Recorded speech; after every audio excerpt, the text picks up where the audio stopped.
Hello and welcome to a very special edition of the crossover at the Turkish Airlines EuroLeague Final Four. We're just hours before the Turkish Airlines EuroLeague Championship game between Anadolu, Efes Istanbul and FC Barcelona.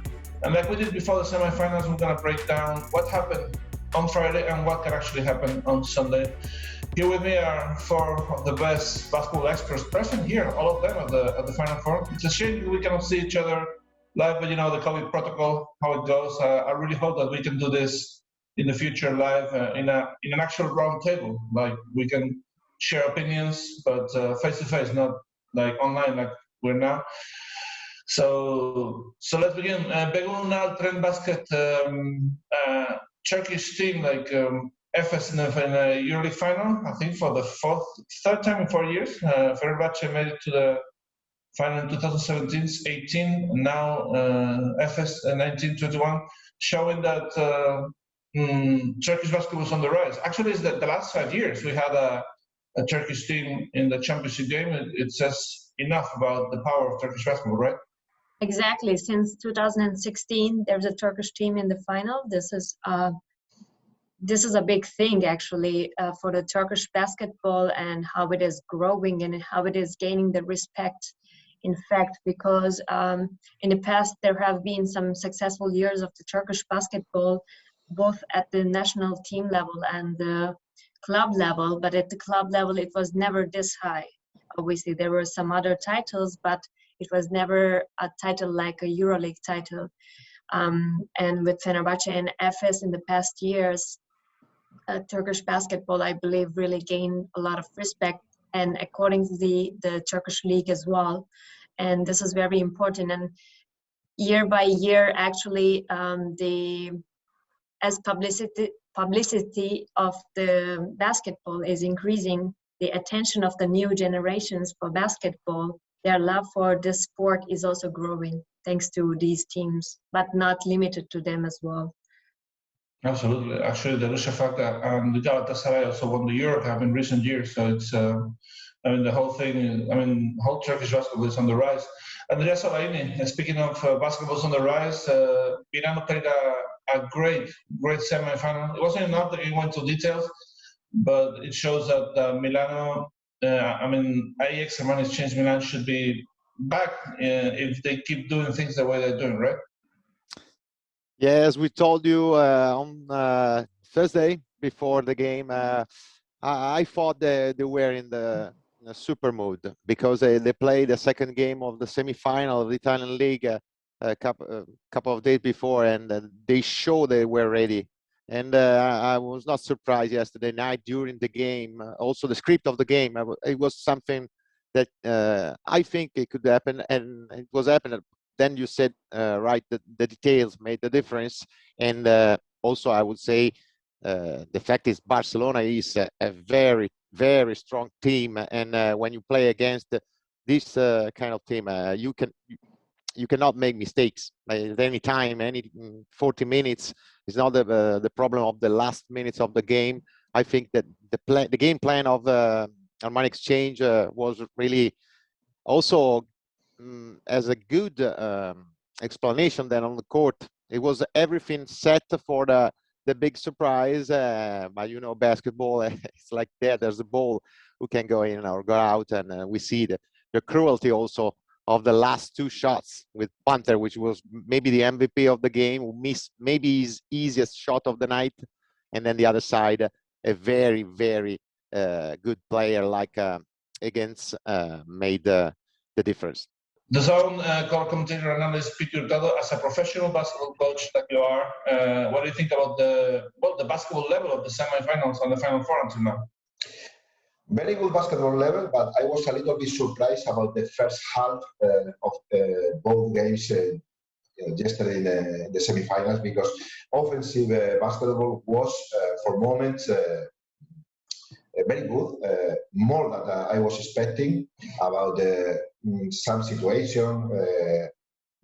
Then we can go to the details, but I think that the basketball level in the second half was about the defense, was about pressure, was about the control of the feelings, and of course, thrilling.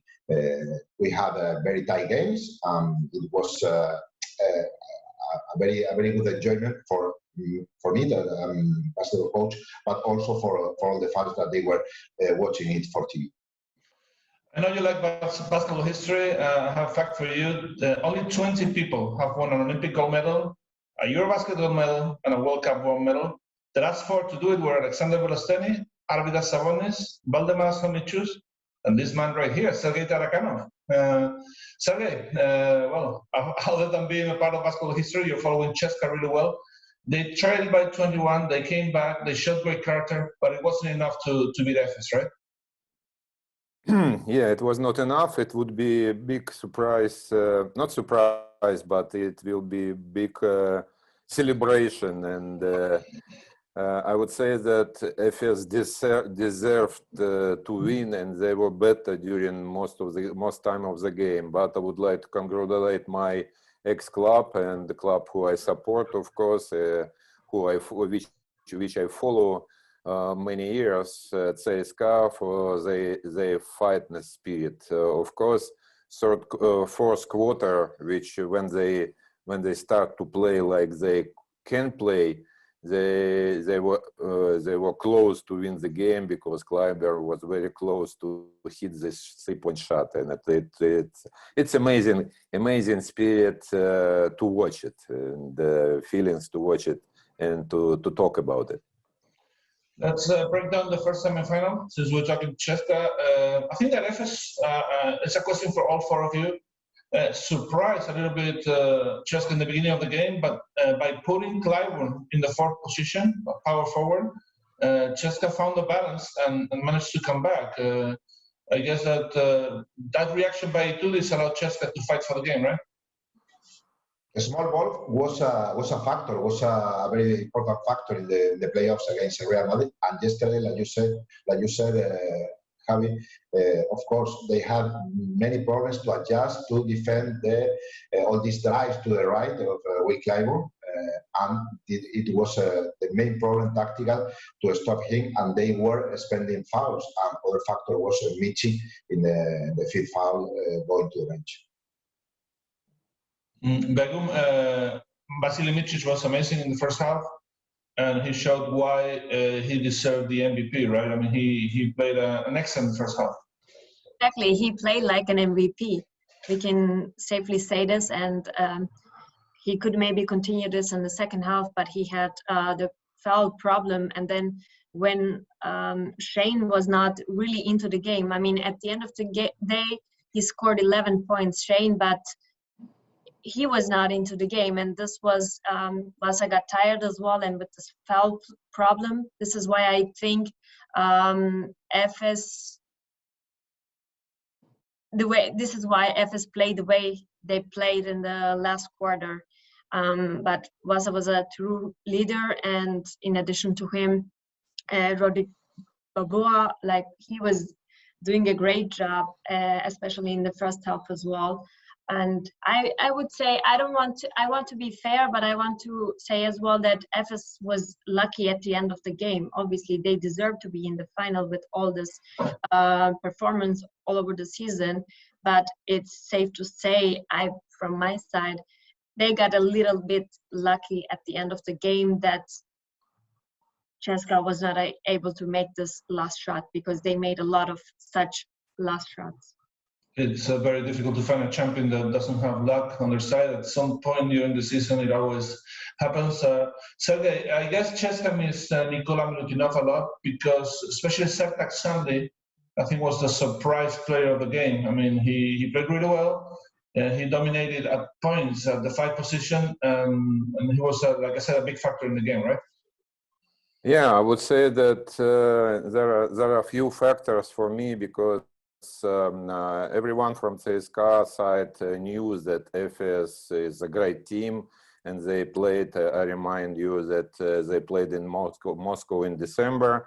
CSKA won by 35 points, but Efes was suffered after illness of several players. After that, Efes took the revenge by 30 points in Istanbul, and it was the biggest loss in the history of CSKA. It was kind of disaster for them, but Efes show how they can play. And of course, nobody not underestimated Efes offensive and defensive skills. I would say that for me, Efes played end of regular season.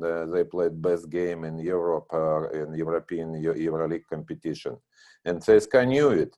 They put starting five, defensive starting five with Kurbanov, Şengeli, Eric, Hackett, and Hilliard. But it didn't work because offensive skills and especially Micic, who managed all the game, they destroyed all the defense, CSKA defense. And Şengeli didn't play well, even despite his 10 points, but he was not really in the best mood. Hilliard just disaster this game because he didn't score. He was so needed for CSKA. His shot from long distance, and CSKA shoot only 7 from 25 3-point shots. But second and third quarter, what was little bit advantage of Efes, but it was close. So main problem is the first and fourth quarter. First quarter is advantage of Efes, of course, and fourth quarter when X factor like in third quarter Lundberg appeared. I would say that I will finish now. I would say that in such crucial games like final games, you need that all your leaders playing, plus you need some X factor. What's happened to Efes? Because starting five of Efes score 70 points against 29 points of CSKA team. And plus X factor Shanli, who is not, let's say, always playing 30 minutes a game. He scored 19 points, and they had advantages. So Milutinov, of course, is big loss for CSKA. Plus, of course, it's big loss. I said before the game that without Mike James, CSKA cannot win. Who probably cannot win the Final Four, because you need some superstar who will manage this team and who lead this team, any team. I have a double question for Andrea about Italian people and people related to Italian basketball, because Ergin Ataman coached Fortitudo and Siena and has a little bit of Italian vibe to his coaching style. Ataman talks a lot about perfect basketball. I think they played like that for like 25, 26 minutes. But are you a bit worrying that Efes couldn't put 40 minutes together and disappear a little bit, especially in the fourth quarter? Well, I don't know, because I don't think he's very worried about it. I think that impressed me so much about Efes yesterday was not the start with Micic with 14 points in 14 minutes, something like that. He really showed the way to his teammates. Like Sergei said, you need a superstar in this level, and Micic did it, and says the way. But the problem is for CSKA, I think Efes played a big defensive game. That's I think I was not so surprised, but a little bit surprised it was, because it's not like a super offensive team, but maybe under-evaluated about this defense. Singleton yesterday scored 1 point, but he's always important there behind. And all the things that happened in the second half when CSKA was coming back, I think Efes was very, I would say, smart staying with his defense. I think that was important part of the win at the end, because obviously the players are always the center of the stage, but you need sometimes team effort. And I would say, okay, you have to play good basketball in offense with the team, but the important thing in basketball, I think the most important thing is basketball is defense. Semi-final, final. At this stage, you cannot go on without defense. And Efes yesterday has a big answer in this sense, I think. The final question about the first semi-final is for you, Andrea, for you, Sergey, and it's about Daniel Hackett. I think he showed great character. He's shown that in the last 4 years, and I'm asking you too because I'm sure you follow him more than most. In the last 4 years, he's done nothing but improving and has become one of the best guards in European basketball, right? Yes, it's definitely maybe one of the most efficient combo guard in the EuroLeague, and he's growing up a lot last season, as you said. As I told a couple of days ago, I think the secret is also secret. It's not a secret because everybody knows it. The loss of Mike James and the rotations has changed after that, and I think Daniel was very bravo, as we say in Italy, to use this space. And it's not about his growing up technically because he was already a solid player. He has everything. It's about confidence and the role he has. At the moment, it was not James more in CSKA, because Lundberg is a very good player, very solid also. He's a good defender, but it's not comparable to the other one, which was Sergey said. It was a superstar, maybe the best in Europe. So this was the strong part of Daniel Hackett. He deserved this stage and this level of basketball is reached because I hope he can rethink about this decision to leave Italy for the pre-Olympic game, because I think Italy would have a lot of Daniel Hackett on the court, and we saw yesterday also. Sergey, like I said, he's nothing but improving and improving and improving. Yeah, for me, Hackett, I repeated several times on Russian TV when I comment in games that it's my favorite player in CSKA. You know, I love such player. I would love to play with such guy who is great in defensively, who is not egoist, who is sharing the ball, who can score, who has a character. And he shows, unfortunately, it was not happen because probably too much pressure on him on the first half, but he showed his character, and through the hard work, he made his performance on the second half. He helped a lot to CSKA, because if he would play first half, it's thanks to defense, Efes defense. Of course, they destroyed his game in several minutes. But if he would play like he played in a playoff game against Zenit, for example, playoff VTB League, because he was just great. He was one of two creators in the game in CSKA, and this is a problem CSKA now, because there are only two real creators of the games. It's Hackett and Kleiber, and if one of them is not playing well, not on the top level like they can play, so CSKA need to change the game, and they have problems. So I love Hackett. Me too, I have to say. It's one of my favorite players. Well, let's move on to the second semi-final between Ajax Armani Exchange Milan and FC Barcelona. I'm going to start with Begum. Of course, Milan lost almost at the buzzer, but they earned themselves a chance by being aggressive. They got 18 offensive rebounds. They got 8 steals. The attitude and the character was not of a team that hasn't been in the Final Four for almost 30 years, right? Exactly. I mean, I believe that among those 4 teams, actually Milano played the best basketball last night. I mean, at the end they lost the game, but with the potential of Barcelona and with the potential of CSKA and Efes, obviously we talked in the previous episode that Milano were the underdogs here. And I believe for an underdog, they proved a lot last night on the court. They fought until the end of the game. And this, how Kevin Punter, we were talking also about this individual quality that these guys, players like Punter, Delaney would bring, would change the game a lot. And actually, they proved a lot of things that they are not really the underdogs. They did a great job. And again, it was a last ball game and they could win. And this is, again, a game was lost by chance.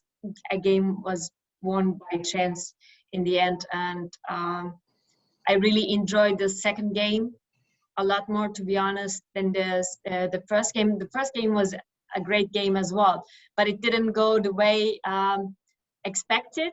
It was nice in the end, but the second game was a real semi-final game that we want to see at the EuroLeague Final Four, and that's, I believe, thanks to Milano, how they played last night.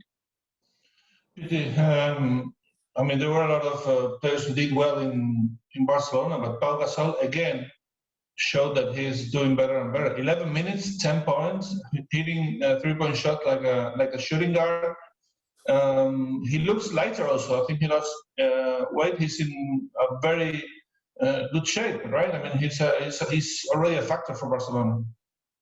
Maybe I'm very Spanish, and then when I think about the Pau Gasol, I'm thinking in the icon. And then in the first 3 points made, if you remember, he take his fist to the chest and point to the bench. It was like an emotional moment for them.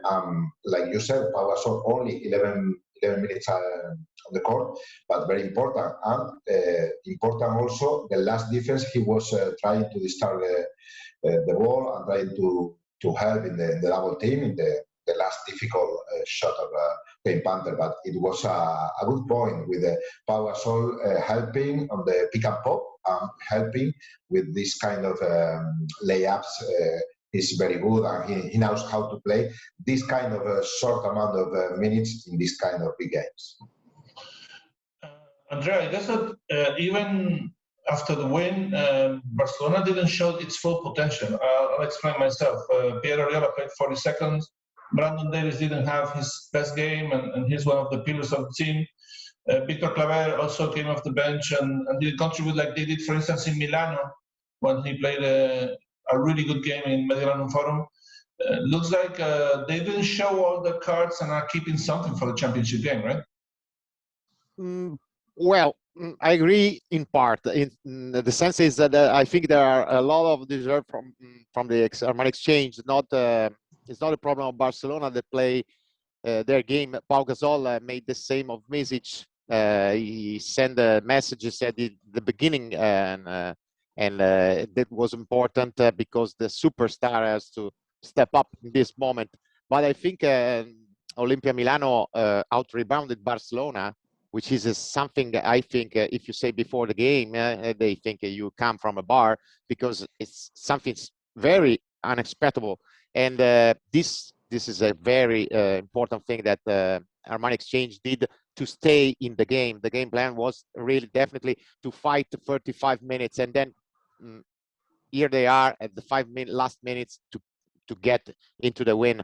And they did everything they have to do. I don't think there are some regrets. I think there's only some times to make some days, and then they will think about it with a lot of displeasure, of course, but also with proud, because they have to be proud because they play, like Megan said before, with 3 powerhouses of the EuroLeague, and they show that they can stay at this table, not this, but that one, and with a very, very good moment, a good skill, and they give also a good show, playing and showing all the players. Some player didn't play his best basketball, but it's normal. It's like Brandon Davis, which was the MVP of the playoff, maybe, and play a game in 2 points in 23 minutes. But this doesn't matter because it's every single game in this stage has an own story.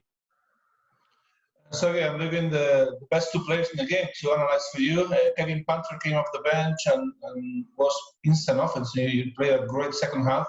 And also Nikola Mirotic, well, he didn't have his best playoffs against Zenit, but he showed with 21 points that he's probably the best power forward in Europe, right? No, for sure. Potentially, he is the best power forward in Europe, and certainly he came back from NBA. He underlined several times that he came back from NBA because of the title, EuroLeague title. Of course, he is very, very motivated. Most of the season, he was great. He was best option for Barcelona. In this playoff game against Zenit, he didn't show. He disappeared, and thanks to defense of Zenit defense also, I think in some kind of circumstances after he was sick, and his some family reasons, problems. I think that kind of influence also. I would say about this game that that of course Barcelona was favorite before the game, and we all of us we underlined it. But I was not surprised that Milan has a chance, and due to Coach Messina, due to veteran players who understand that, for example, most of them that it's probably last chance to be on the top level of European competition, and they're so experienced. And thanks to Messina and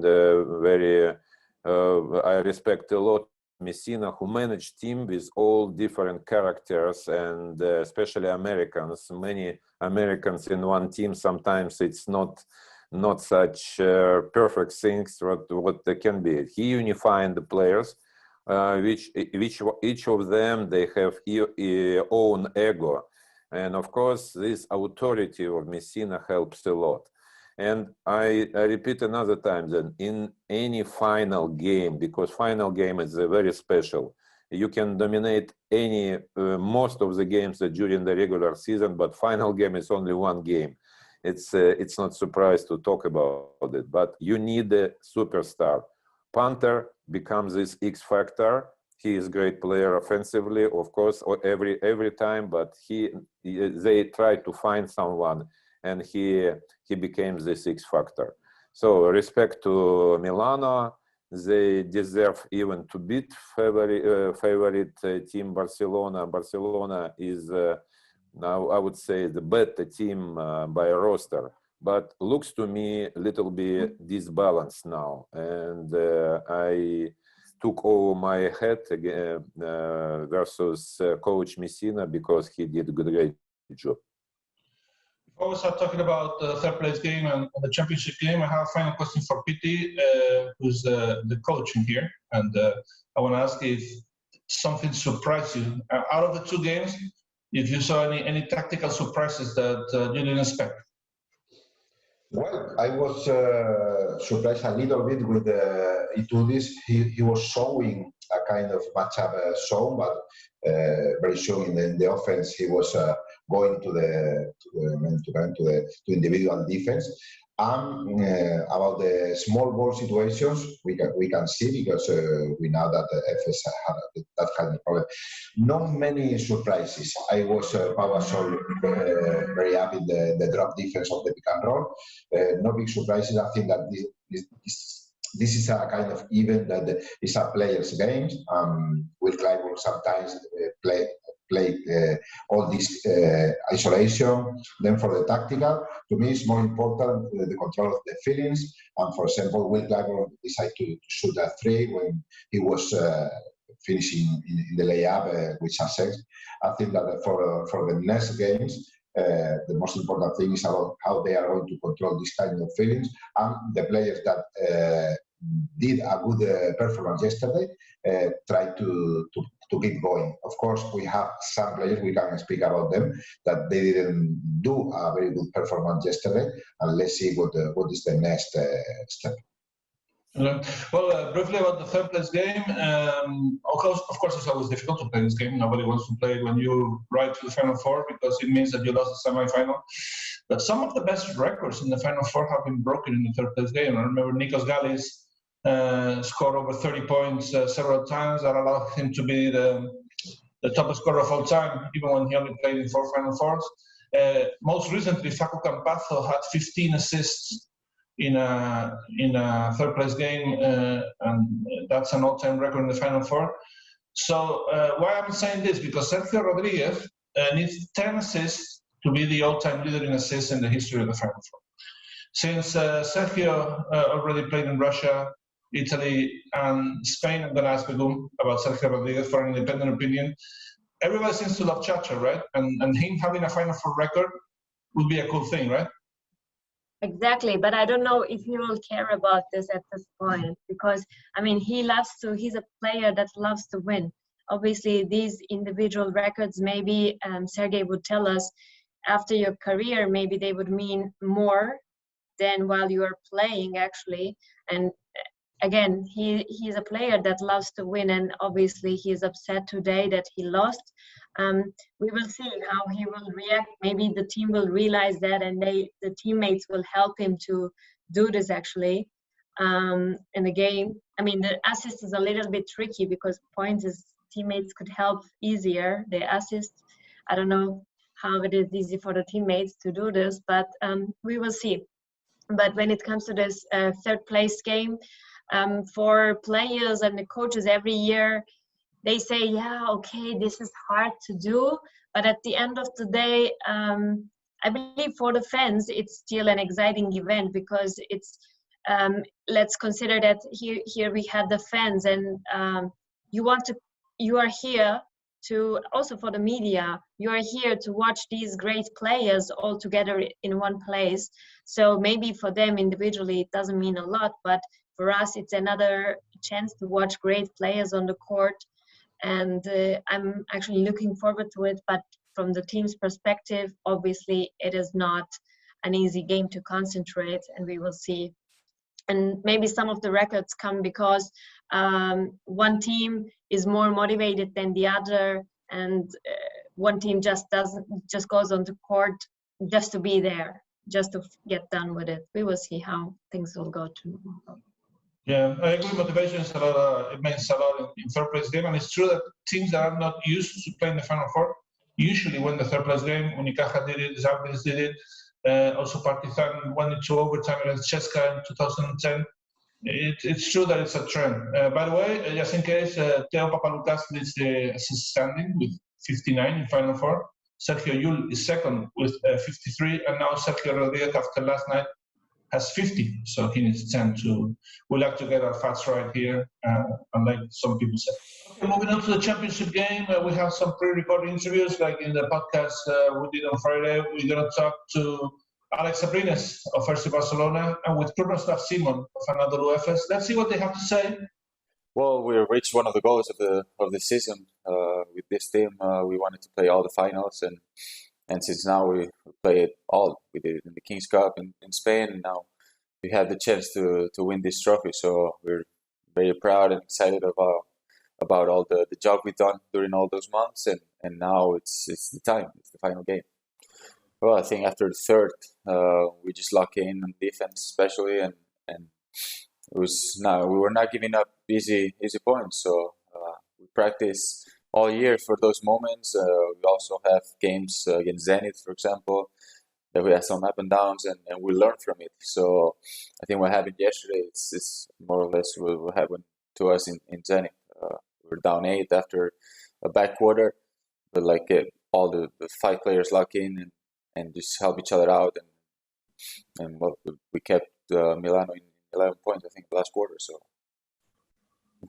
play defense, obviously, as you said, this is going to be hard because they play with high rhythm. They have players with so many points in their hands, and we're going to play much better than we did yesterday to win this final. Obviously, as you said, they can easily score 100 points. We also can score 100 points, but I think the team who plays better defense and keeps the opponent below, let's say 70 or 80 points, is going to take the game. Yes, of course. Let's start with 2019. You know, it was a big surprise for everybody that we even show up in this Final Four because people didn't count on us. You know, year before that Final Four, we were at the last spot of the league. So it was unexpected that we will come all the way to the final. But I think we show in these 3 years that this team is a great team, that we are playing great together. So to be again here in the final, it's a big thing for us, and I hope we will put the crown on these 3 years. You know, you know what? It's hard to say. We are playing so good, especially in these games. You know, first 3 quarters we are playing so good that we maybe became, I don't know how to say that. We are too confident, maybe. And when you are playing against great teams, you know, you should expect that they will do something, that they will not let you win by 20, 25 points. So you know, they are all great players. Will Clyburn was making some amazing shots. So when you put all these things together, I think it's at the end it's more realistic that we beat them by 3 points or 5 points than with 15, 20, because it's not realistic. So I don't know. I just hope that it will not happen in the final. I mean, I'm sure that it will not happen in the final. If we will be half that, we will know how to finish the game. It's a great group of players, with great coach. So for sure it will not be easy. We are all aware of that they will play hard. We need to play hard, and I think it will be in the small details. It's 50-50 game. For sure, they will do everything to win. We will do everything to win. So it will be interesting. I'm really excited that I will be part of that game, and I hope that we will win at the end. The matchup between Micic and Calaites was one of the biggest in this game. Two really tall, really strong point guards. But if Calaites is not going 100%, it kind of conditions the whole thing, right? It's not going to be the same game if Calaites doesn't play. Yes, I think that is a very interesting point because the adjustment. I don't think Calaites is going to defend much times to Micic. I think that maybe more Maro, 26 minutes yesterday. It was a very big time for him. Maybe Adam Hanga or Corey Higgins. This is important because the one of Barca Micic is one of the first point. And also all these kinds of hand-off and pick and roll in the middle, because Stanley can receive if they are going to help too much with Brandon Davis. Or if they decide about the switch, then Brandon Davis or other of the big guys have to defend Micic. And this is a very important point for Efes. If they can score a lot of, then it's going to be a different game if Micic is with the same percentage than yesterday. Sergey, even if Calaites doesn't play, they still have, Barcelona still has Leo Westerman. He was in a Final Four with Chester, but he was injured. He couldn't play. He didn't play. He's fresh. They have so many options. They have, like Pete said, they have Romano, they have Hanga. So guarding Micic shouldn't be like the biggest problem Barcelona can have in this game, right? Yeah, of course. About Calaites, when I watched him, his circumstances after his injury, so it looks like he will not play. I don't know exactly the news about his health. We will see it tomorrow, but it looked not so good. So if he is playing, I'm sure that he will not guard Micic.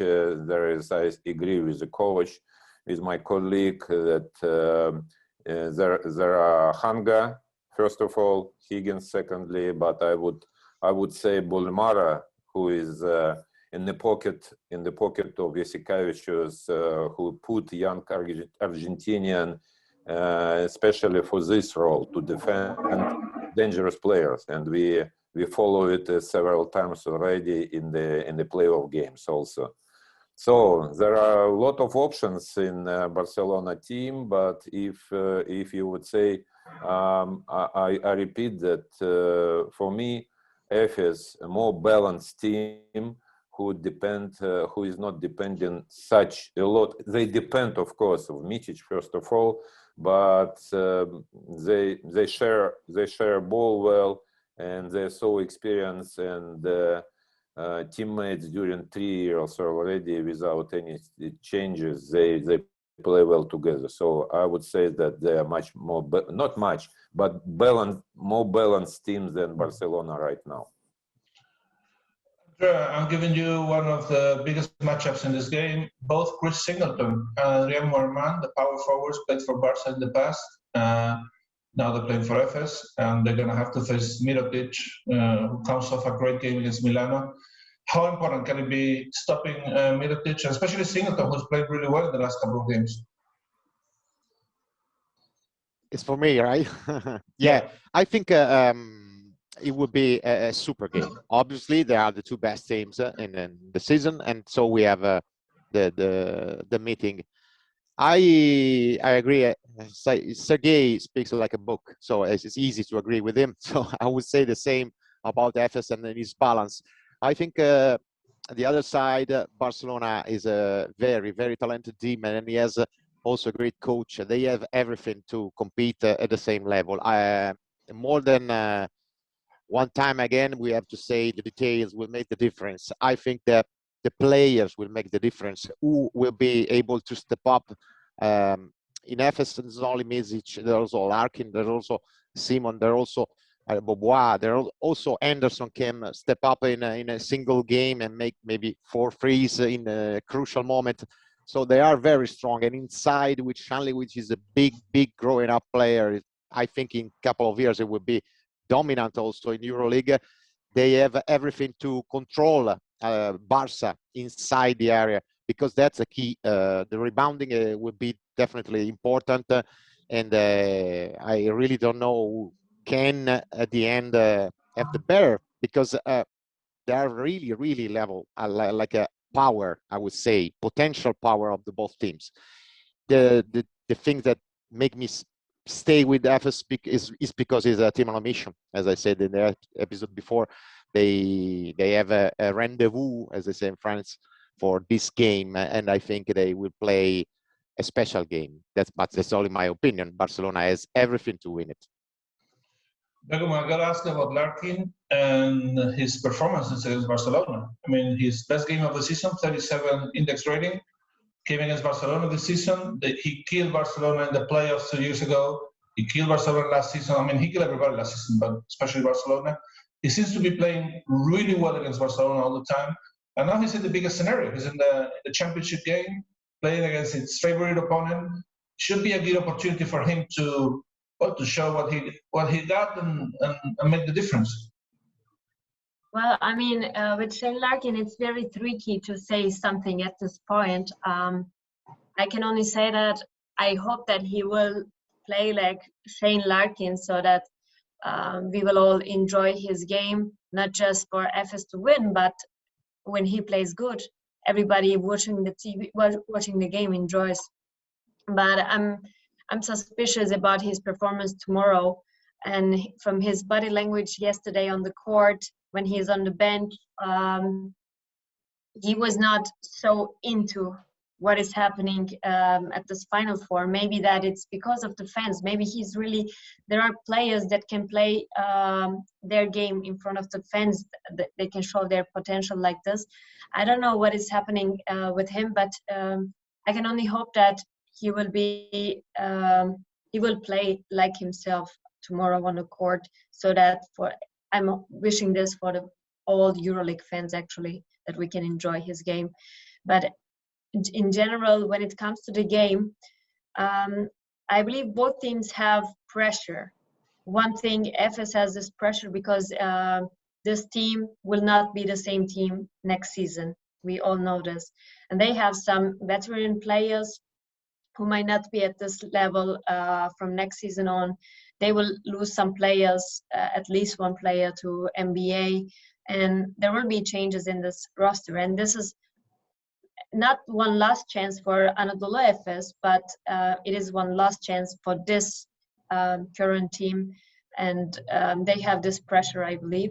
And on the other side, for Barcelona, they have another type of pressure, that there's a huge investment. Obviously, this is they have a very, very big budget compared to most of the EuroLeague teams, and there are a lot of eyes on the team, that everybody is like, I was thinking last night against Milano, are we expecting way too much from this Barcelona team? They're actually doing a good job, but we have too many expectations from this team, and that we don't realize that how great they're actually playing. It will be an interesting game. Let's hope. I'm going to ask you, all of you, to give me who do you think is going to be the surprise player of the championship game. And I'm going to start with mine, which is Tibor Pleiss. He didn't play in the semifinals. I was surprised. And he's from Cologne. He will be very motivated. I think he has obviously he has a size advantage, not against Barcelona, but against most teams. I mean, other than Madrid, maybe. I mean, Tibor Pleiss is 221. Great experience, soft touch, even able to shoot threes. And I think that if Ataman plays him, I think he can make the difference. What do you think? Who do you think? All four of you. Who do you think is going to be like the the surprising player of this final? I don't know to say one exact name, but I think that the shooters in Barcelona or Kuric or Abrines can be because they were very important in the Kings Cup in Spain. Yesterday, of course, Abrines made 2-on-2 on threes, but Kuric didn't have the regular feelings that he had with a very high percentage. Maybe the shooters can be this kind of X factor. Andrea? Oh, it's difficult. I'm quite sure that Brandon Davis will play a big game. Of that, I really can bet it because I would say also like a person, like a big man in the locker room. I think is a man from Sharunas Jasikevičius. So I think Barca expect from him a big game. Also, obviously, as said. The coach before the shooters can be the stars of the game because they have a deep impact immediately. But I think structural to the game, I think Brandon Davis will be the man for Barcelona. And the other side, I think it's not original, but I think Larkin has to be really a superstar to beside Misic. They need, I think, both of them play a super level. They won 2 times in regular season. They play both good those games. It is not the case, I think, because Barcelona is a big defense. They are so big also physically. They are bigger than Efes, which is not small. I would say yesterday night, Armani exchanged sometimes in the first half, going dribbling and finding bodies everywhere. They cannot shoot the ball for 5 or 6 times. That means that we know that Barcelona maybe has the best defense of the EuroLeague. And in this final game, everything can happen. But I think Efes has to be tomorrow perfect because I don't think Barca will give anything, will leave anything on the court to win this title. So it's very exciting game. Not my favorite final before, but okay, that's the best teams at the final stage. Sergey? Yeah, I would agree with most of opinions, and I will say following. My opinion, Larkin, who is a great player, of course, he showed it during several seasons, but he's not so happy with the minutes he is playing. Probably is experienced coach Ataman who managed this player in such position, especially to put him on the floor on the final game, because when you to create such kind of conflicts, it's happened many times in the basketball history when coaches push the player like this and give him much more motivation, especially in the crucial game. So I agree that Larkin can be the X factor of the game.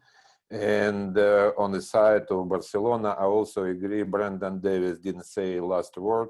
And if I would be Jasikevičius, I would give much more freedom and much more ball to Higgins. My opinion, he deserves a lot. And with absence of Kalaktis, if it's happened, certainly he will have much more ball. And I'm for it because I love this player also. Finally, from the Barcelona side, I agree with the comments that definitely Brandon Davies didn't play his game last night, and we should expect him to come back stronger tomorrow night. And from Efes side, Shane Larkin has to be in the game for Efes to win. I don't see it this is a big word to say, but I don't see a chance for Efes to win if Shane is not in the game mentally. It's not just about scoring, but just the way he behaves on the court, on the bench. He really has to be with his team tomorrow to win this game, and he would be the X factor. But from Ergin Ataman's side, he's believing that Sertac will play even better game tomorrow night. So maybe Sertac will surprise us again and do his thing. We'll see. On EuroLeague.net, we collaborate with stats, I would say magician called Darius Gariolis. I don't know if you follow him, but if you don't, I mean, follow him on Twitter. He's amazing, and he gave me a piece of data that I wanted to bring in. When Efes scores 80 points in this EuroLeague season, the team is 23-0. I mean, they didn't lose. Every time they score 80 points, they won. Every time they don't reach 80 points, they're 3-14. They only won 3 times out of 17 games that they didn't score 80 points. Of course, we're talking about Barcelona, the best defensive team in the competition. PT, the game rhythm seems to be everything in this game. Probably the biggest key to this game. If Efes is able to run and score, and they reach 80 points, they have most chances to win. Of course, they could win. I mean, they could lose 82-82 or something, and then everything falls apart. But in general, it looks like the game rhythm is everything to this game, right? Yes, I have a lot of respect for this kind of stats. Advances stats are very important in my job because we need to fill a very long time during the broadcasting. But the thing is that this is a final. Of course, numbers are important, but it's more important the feelings and the communication in the pick and roll defense or hand off defense. That's the main key to reduce this kind of pace that you say, Javi, about how Efes can score. If Bobois can receive the ball with the space in this kind of countdown, then Barcelona is going to have problems against, like yesterday with Kevin Panther. I think that Barcelona has to think what to do with this kind of short jumpers or runners like Bobois or Simon, and try to decrease the number of points of these players, because Michik normally is going to score more than 15, and like the legend said, I think that Larkin is not happy with his performance. He was mad yesterday in one moment with the coach, and this kind of energy he's going to put tomorrow on the court, and he's going to score. Barcelona has to reduce other players. Sergey, you played a lot of finals. You won a lot of finals. Other than, not basketball aside, not talking about stats or rebounds or anything. From the hard point of view, from the mental point of view, what's important in games like this that you either win or go home? I would say that experience, of course, because as older you are and more experience you have, it gives you some advantages, of course, and we see it in this Final Four, because experienced players, they didn't do sometimes they didn't do such mistakes that youngsters are doing, or players who didn't participate in the Final Fours. It's important. Of course, and team spirit also, because when you know that all the fans and all the club behind your back, and you feel responsibility, it also helps a lot and motivate you and gives you a lot of energy. I think both teams are, of course, and experienced and motivated. So it's I repeat another time that psychologically is very interesting to me to watch it and follow it on the psychological point of view, how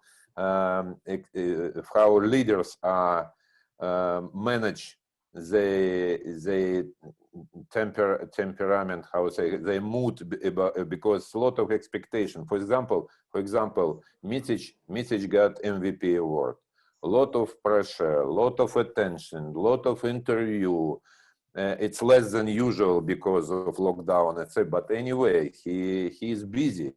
And Final Four is a very special competition when players are busy with interview, with press conference, with a lot of attention, etc.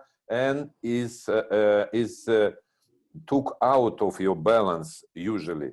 But it's interesting to watch, because I was interesting to follow Mitic, how he behave, how he will perform during this game yesterday. And he is okay. He is okay. He is a true leader. He is already a leader who can manage these psychological problems, because when you have so much expectation, sometimes you fall down. It's happened during the many years and during the history of basketball. So for me, it's most interesting to watch it, like Mirotic, for example, because if he will not win a EuroLeague title, it's disappointment, very big disappointment for the club and for him personally, and for most of the players is the same. That's interesting to follow. Yeah, there are only a few games that players can become superstars, and obviously the EuroLeague final is one of them. If you play a great EuroLeague final, you're a superstar for life sometimes. So we'll see. I got to ask you, of course, about predictions.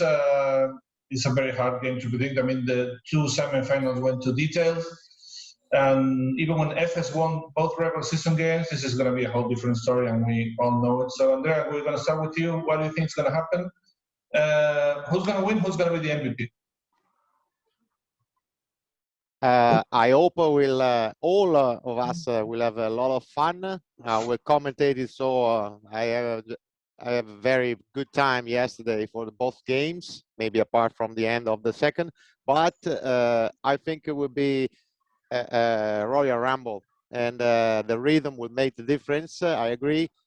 But at the end, I would think Barcelona by 4 after an overtime, and Wow. I would say Higgins MVP. Okay.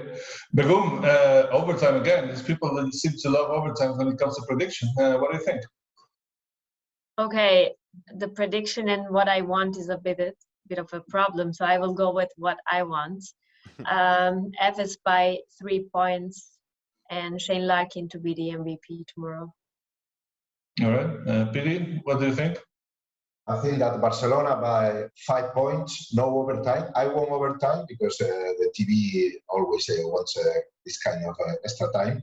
And the MVP, like a very happy final, happy end, is Pau Gasol.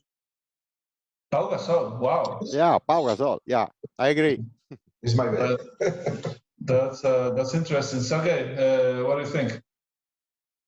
Prediction, of course, it's something special. Something special.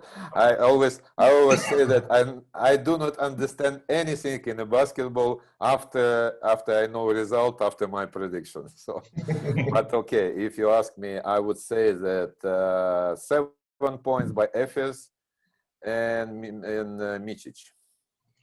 You want to know mine or not really? Excuse me. Do you want to know my prediction or? Yeah, sure. Yeah, of course, we are 2-2. We are 2-2. You make the difference. Okay, so I think it's going to be a very close game. Again, to details, I think Barca will win by a very small margin, let's say less than 4 points. And I believe Nikola Mirotic will be the MVP because it's his time, it's his moment. He came back from the NBA to win this game. And I really believe he's going to play a great game because I really think he has a little bit of advantage at power forward. So we'll see about that. Final question before we go, and it's for everybody. Basketball-wise, I mean, after the semifinals, do you think we are in track to make this the best final forever? Because I really think the two semifinals were extraordinary. If we put on top of it, we are able to put a great championship game. Can we talk about the best Final Four in history in terms of basketball? Silence. Yeah. I would say that it's not easy to say this. We have to wait Sunday, but I think the first 3 games, because I can imagine also the first game of tomorrow will be a funny game. So will be the very, very open game where they play without pressure. So I think it will be funny also the third and fourth quarter final. So I stay with you. Can be. Yeah. I don't know. Yeah, it's I don't hard. know. Because I have to be honest that yesterday until third quarter when Clyburn just got into the game and changed the rhythm of the game, I was like, okay, no offense. It's a nice game, but it didn't look like we're at the Final Four semi-final game. And from the third quarter yesterday, I was able to get into the game. I'm not sure, but maybe we will have a great final tomorrow. Let's hope. At this moment, I want to remember the first final of the EuroLeague. I don't want to say that I prefer that format in 2001 with the Manu Ginobili MVP. It was 5 games, very good games, basketball-wise. I really enjoyed that final, but this kind of semi-final yesterday were amazing. You know, I would say that during all the history EuroLeague Final Four, I have visited 13 of them, so most of them, let's say, and certainly this Final Four is one of the best games until now. What we've seen yesterday, semifinals. To me, it's about basketball, but to me, of course, a lot of influence this atmosphere around basketball. No fans, empty streets around the gym, so. We are in the hotel rooms. It's sad, and I very hope that we will come back to the normal life and we will see basketball with the fans, because it's real fun to watch the fans and to be among them, even they're against you. So because this is a basketball, this is our life. So I would say that it's one of the best, but not best one for me. Yeah, I have to agree. I have to say that with fans and with a good championship game, we could talk about one of the best. To me, the best final I've seen in all these years was 2007 between CSKA and Panathinaikos. This Final Four in the beginning, the semifinals were really low level, let's say, because CSKA and Panathinaikos were much better than the other two teams, Unicaja and Tau Ceramica, then Baskonia. Both teams were limited down to less than 62, 63 points. There were blowout games, but the final was amazing. Papaloukas and Smodish and Holden and Langdon in CSKA, and then a super team of Panathinaikos with Bečirović, with Tomasovic, with Diamantidis. It was probably the best game I've seen in EuroLeague history. Anything close to this tomorrow should be great fun, but at the same time, without fans, you cannot reach, let's say, 10 out of 10. So, guys, how important is it going to be to have fans next year? How do you miss fans in basketball? A lot of fans are everything. It's very important they come back. Of course, I want come back also the new generation tournament. That's very important to see the new talents, and fans are the main thing in sports. Beckham, the atmosphere, especially in EuroLeague fans, especially in certain countries, is unbeatable, right? Exactly. But not just in some countries. I like the arenas also where the fans are not chanting so much. It's just good to have the people around and then see that they're enjoying or like not enjoying sometimes their teams, but there are emotions. Even if it's in some arenas people are not chanting so much, it's like there are emotions there. So I miss this a lot, and I hope that this is the only Final Four without fans. The final two questions. The first is for Sergey. There's also, I talked to Ataman, I think it was the media day of Efes, and he told me about the cultural part of the Final Four. You see a lot of people that you don't see. It's like the basketball family gets together, and under these circumstances, it's more difficult because of COVID. I guess we all miss that, right? Seeing a lot of people that you don't see other than in the Final Four, talking basketball with everybody. That's also missing. Of course, we are missing that because, for example, I live in a media hotel, and our contacts are limited. For example, I've seen Sergei Kushchenko, president of League VTB, yesterday at the gym, but we were talking 15 meters between us, and we cannot shake hands between each other. So it's, of course, with the specialists, with the ex-players, with the journalists, with the players also, we cannot communicate, and we are missing it. So it's a very special atmosphere, which I want to come back to this life, normal life, which we used to be. Yeah, seems like the vaccine, Andrea, is working, and we'll have something close to normal next year. You also miss this flavor of European basketball, right? The fans give the extra to this league. Well, it's I would say also it's not about the problem of basketball, problem of sports, live sports. The fans are a big multiplier of emotions and feelings and expectation and pressure also, because pressure is the salt. And as Sergei can say, I think it's the pressure that makes you go on in your career playing, try to reach something. Because if you don't have pressure, if you read books of big players of any sports, it's all about that.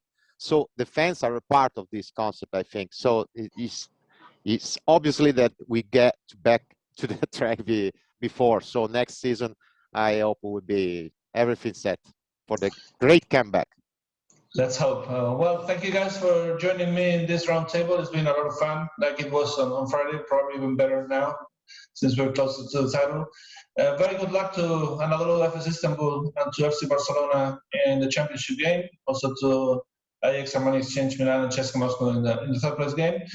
Let's see what happens. We made our predictions, and I really hope to join you guys in the future. Thanks a lot, and thank you to the fans for being here. See you next time here at the crossover. Yep. Thank you. Bye. Thank you. Thank you. Thank you very much.